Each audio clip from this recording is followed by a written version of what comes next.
Hey, Coach Pat Freeman from the Buffalo Criterion newspaper. Congratulations again on a great performance last night. Thanks, Matt. Appreciate you, man. I want to ask you the first few games, your in game adjustments have been on point. What's been working a little bit for the offense, you've always seemed to have an answer. How important has the play of Daquan Jones and Ed Oliver and those guys up front been for you? Everything always starts up front with us, and it always will. And we're going to go as our defensive line goes and our defensive front goes. And it's not just those guys. It's everybody that could potentially go in the game. As everybody knows, we rotate. And we want to try to keep guys as fresh as possible, but absolutely critical to what we're trying to accomplish. You've got a big challenge next week against the reigning MVP. What are your thoughts on that challenge of Lamar Jackson in the offense and Derrick Henry? Obviously, a really, really, really good offense. I've got a lot of respect for Lamar Jackson. I do. I have for a long time. I think he plays the game the right way. One thing that I always look at with players is it seems to me that his teammates really have the utmost respect for him as the leader of the football team. And that goes a long way. And, it's the same. You guys have been around here. You've seen it with Josh. And you just get that vibe when you're there with Lamar. And he seems like he plays the game the right way. When you watch him on tape, he plays the game the right way. And he seems like he's willing to do whatever it takes for his team to win. So got a lot of respect for him. Obviously, extremely talented, can do a lot with his legs and his arm. It's going to be a long week for us. But then you talk about Derrick Henry. I mean, it's Derrick Henry. He's been one of the faces of offensive NFL football for a long time, and got the utmost respect for him and really their whole team. They do things the right way as an organization. All right. Thanks, Coach. Good luck to you on Sunday. You got it. Hey, Bobby, Josh Reed here. Thanks for taking a few minutes for us. After week one, we had a chance to talk to you, and you said that you needed that halftime to kind of take a deep breath. And it seems like since then, you got the defense rolling now. We hear players a lot of times talk about the game slowing down a little bit, time on task type of stuff. Have you felt like it's kind of slowed down for you a little bit? Yeah, the first thing I'd say is like every week is independent of each other. Nothing. Yeah, of course, with anything, the repetition of anything you do is going to help you. But every game plan kind of has its own identity and its own, way you want to approach it. The thing about defense is we're reactive. We react to what the offense is doing. So every week's independent. You got to approach every week differently. And certainly this week we do too. So, but I'll say, yeah, absolutely. The more, the more you put yourself through simulations, the more you try to watch as much tape as you possibly can without, completely bombarding your mind where you've watched so much that you're like, I don't even know what I'm watching anymore. You know what I mean? So, the more you do it, hopefully the better you get at it. Thanks, Bobby. Appreciate your time. You got it.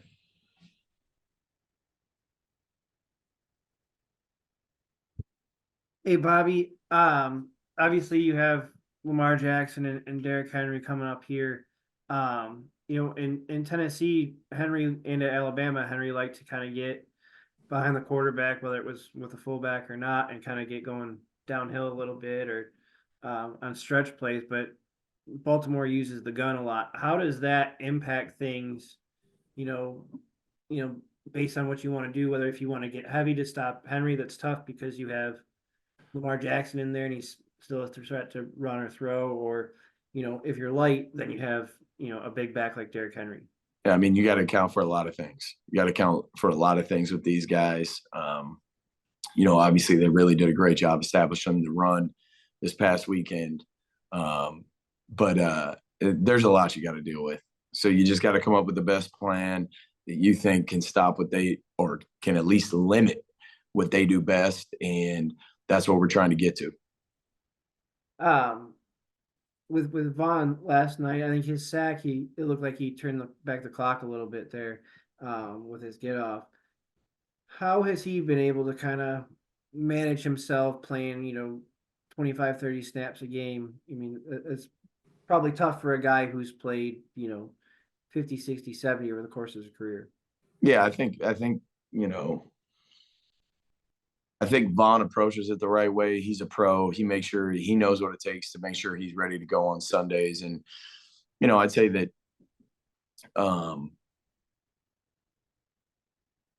Vaughn's in complete alignment with our plan and what we want out of him and what we need out of him as a team.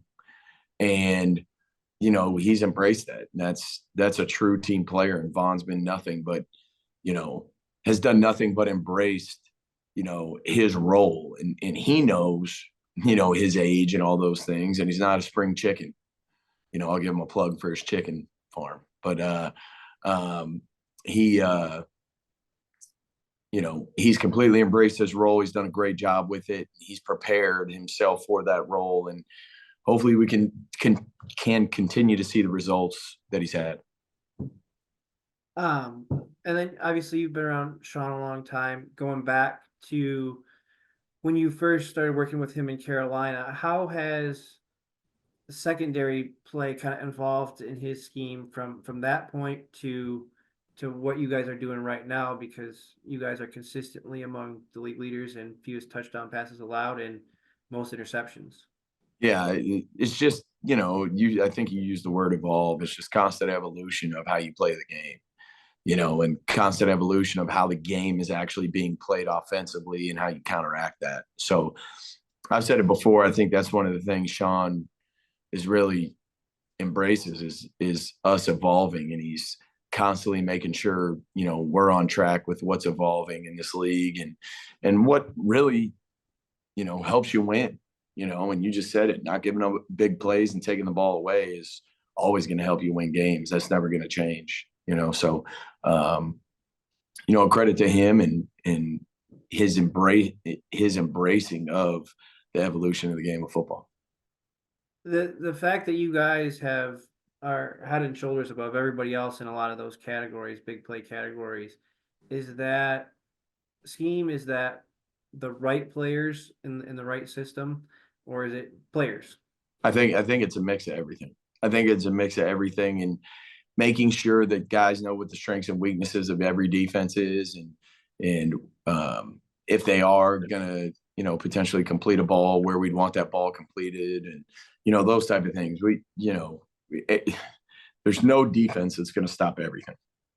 If there was one, I don't think coaches would exist, because the players could just call that defense every time, and maybe football wouldn't exist. But we just understand the strength and weaknesses, like I said before, and we embrace that, and we try to adjust to kind of combat any weaknesses that one call might have versus another.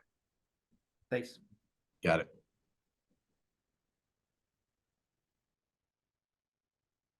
Hey, Bobby. I was just wondering, for the linebacker room, for you, for Al, for any of the coaches on staff, just what is key to developing that group of players? Great question. I think it starts first with you identify the type of player, that you're looking for. I think that's really important. Like, what do we want out of this position? And sure, is everybody going to fit in that box exactly? No, but you try to identify a couple things that you want, then you try to build on that. The thing I think that goes understated is the football intelligence piece of that. We want smart players. The idea that a guy can just go out and play football because he's good at football. There's certain things that you have to understand within each scheme, and you also got to understand how in these schemes you could potentially get attacked. And that takes a lot of football intelligence, and you got to be quick with it. So it goes there, and then obviously, and we've talked about it over the last couple of weeks of, there's a standard, and it doesn't matter where you're at on the depth chart. If you go in the game for the Buffalo Bills, the standard does not change. It's not like, oh, okay, you're a back. No, that ain't the way it works here. And the guys embrace that. And that's huge. The guys embrace that and they support each other. And you know, I think they each give each other a lot of confidence in their ability to play.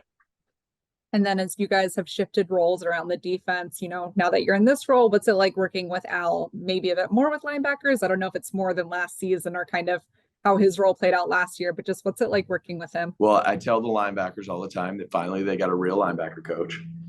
And then, you know, it's been incredible. Al's been great, as have all the other coaches, you know. But, you know, here's a guy who's coordinated in this league. He's really smart. He's got a lot of great ideas. The linebackers love him. Like, he's been a true blessing for me to have him here on staff, and I really appreciate him. He's really not only an incredible coach, but an incredible person. Thanks, Bobby. You got it.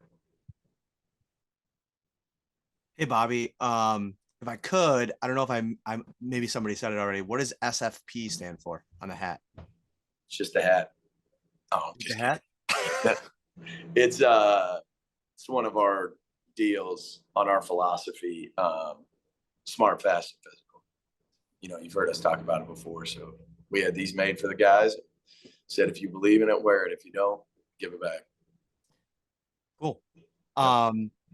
One guy that kind of embodies that, or seems to, I'd like your impression on it. Jamarcus. Great segue. Jamarcus, how much in that dime roll and his like willingness to play in the box, especially considering the next opponent, how much do you guys lean on that in that role, and how much did that kind of contribute to your trust in him in that role? Yeah, I mean, there's a certain way we're going to do things here.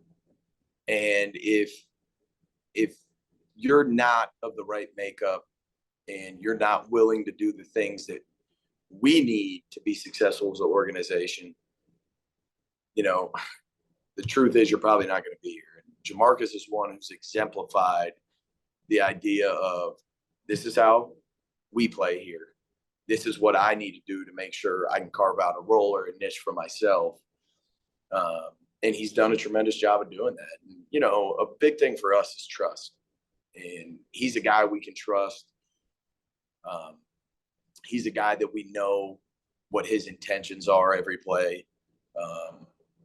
And really, when you can roll a guy out on the field and, you know, say, hey, I trust this dude, you know, you can lay your head down at night no matter what the outcome is, you know. So he's done some good things. He's got to continue to work, continue to grow, and really excited about, you know, his continued growth. Thanks, Bobby. You got it. Hey, Bobby, it's Jay with the Buffalo News. Yeah, you kind of touched on it earlier when you talked about the standard, but, you know, you go back to the preseason and you lose Milano, you lose Taryn week 1, you lose Terrell week 2. I mean, those three are arguably your most impactful defensive players. They're certainly on the list, if not 1, 2, and 3. You know, how in your mind has this group withstood those losses? I think I said it before, we just don't flinch. Like, you know, and I don't know what it's like everywhere else. I have no idea. But, you know, if there's ever a sense of panic or frustration with injury, the guys see that. You know what I mean? And the NFL is always going to go on. Like, they're not, oh, hold on, we'll suspend 3 of your games for another 3 weeks. That's not happening. Like, we just got to hit the ground running. We got to go. And we don't just thing in life. We don't.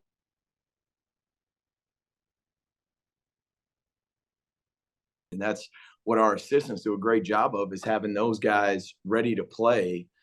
And I think I talked about it last week. Like, we spend a lot of time pouring into our backups. We spend a lot of time pouring into our backups, not only in practice and also in meetings and, you know, with extra little things here and there. But, you know, I think the way you react to any situation could be a little bit of a self-fulfilling prophecy. You know what I mean?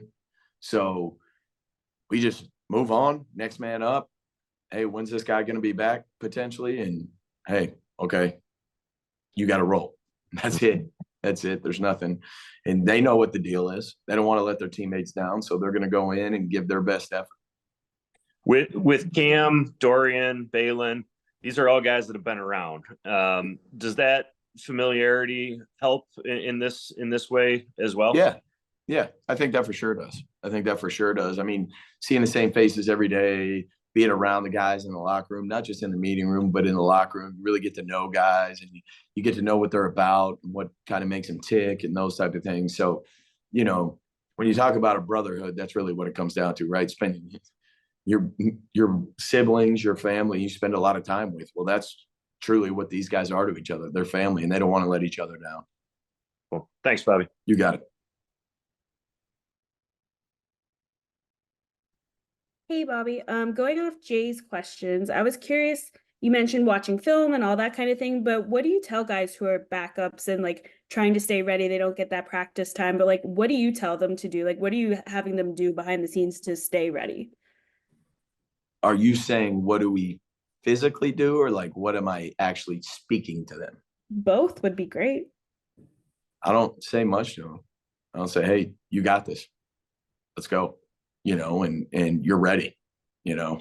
I mean, I think just naturally there's some things within our schedule that change.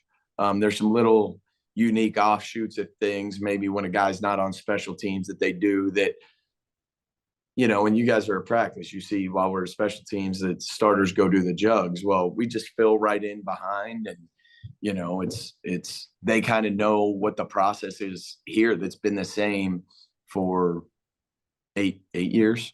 So there's no real, they just know that you just kind of shift around to what you're doing, and you know, maybe you watch a little bit more, you know, defensive tape just a little bit more because, you know, maybe you get pulled off a special team, whatever that is, you know. So what they do on their own, you know, they have their own routines, but here we just kind of have a system that's just plug and play. It, you know, as far as schedule structure, practice structure, and all those type of things, and they kind of just know what the deal is. For sure. And then on a completely different note, DeMar getting his first interception last night. I was curious from your perspective what that was like watching that happen, and just kind of that moment from your angle. You know, ignorantly, I did not know that it was his first interception, and I coached him for a number of years. You know, but what a cool deal, man. You know, and I don't, you know, for me, like, yes, I know what happened to DeMar, but sometimes I forget because we're removed from it, and, you know, and then you kind of hear it's his first interception after what he went through and all that. Then you really just sit down and think about it. What a cool moment. And, you know, but, you know, DeMar's put himself in position to do those type of things. And, you know, anything that's happened in the past to him has no bearing really on him moving forward in the future. You know, if you believe in, you know, just controlling what you can control, and really a cool moment. Couldn't be happier for him. And I know he was elated, you know. So how would you grade how he ran it back? Did you have any notes for that? Terrible. It was terrible. Yes. We had a wall set up, and all of a sudden he starts cutting across the field. We tell him, you cut across the field, you're on your own, you know. So, but hey, it was his first one. Hopefully there's many more to come, and he'll learn his lesson there. Awesome. Thanks, Bobby. You got it.